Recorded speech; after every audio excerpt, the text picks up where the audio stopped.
the land of sushi, the land of video games and anime, the land of... oh honey toast, I miss you. But instead, it is known as the land of the rising sun, which isn't unique to Japan. So why out of every country in the world where the sun rises is Japan the land of this phenomenon? Because that is quite literally its name. At least to the Japanese. The word Japan is an exonym, which means its name in English is not the same in its native tongue. Another example of this is how we in English call this country Germany, while the natives of this country call it Deutschland. This means the name Japan in Japan is only really used for tourism reasons. So what do the Japanese call Japan? Well, they call it this in kanji, which can be pronounced in one of two ways, Nippon or Nihon. For the rest of this video I will be using Nihon. These two kanji characters break down to the two syllables of Nihon, Ni and Hon. Ni translates to sun and Hon translates to root or origin, meaning when the two are put together they translate to sun's origin, which the West has adapted to land of the rising sun. Okay, so I haven't answered the question yet. I've explained that in kanji Japan's called the land of the rising sun, but not why. Japan gets this name from their neighbours, China.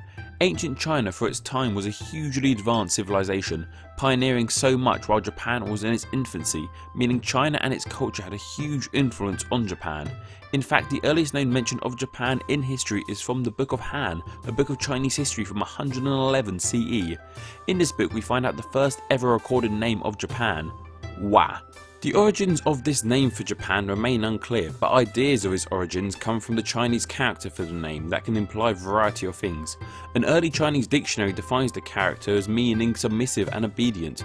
There's even a second etymology of the name meaning dwarf and pygmy. It's safe to say that the Japanese people were not too fond of this name. They even changed the character from what it was to this, which means harmony, peace, balance, which let's face it is much nicer than submissive dwarf.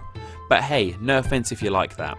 Other names for Japan used internally within the country grew in popularity too, one of these names being Yamato, a name for one Japanese clan that grew in power and eventually became synonymous with the whole country. The coining of the name Nihon, however, is accredited to the Prince Regent of Japan, Shotoku. When writing a letter in 607 CE to the Sui dynasty, a dynasty in China at the time, he signed it as the Son of Heaven in the land where the sun rises, to the Son of Heaven in the land where the sun sets. FYI, Son of Heaven is a term used for Chinese emperors, so Prince Shotoku calling himself this didn't make the Chinese very happy.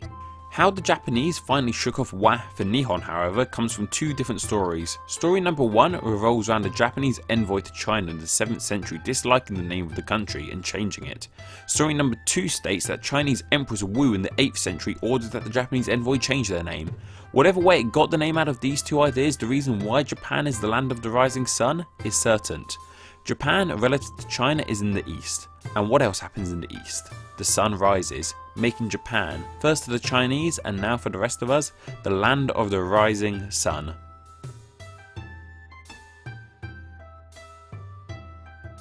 While researching for this video, two things really struck me. 1. Man, the Japanese language is confusing. Kudos to everyone who knows it, native or not. And 2. How on earth does a country called Nihon become known as Japan to the English speaking world? Well, that's a question for another video. Maybe.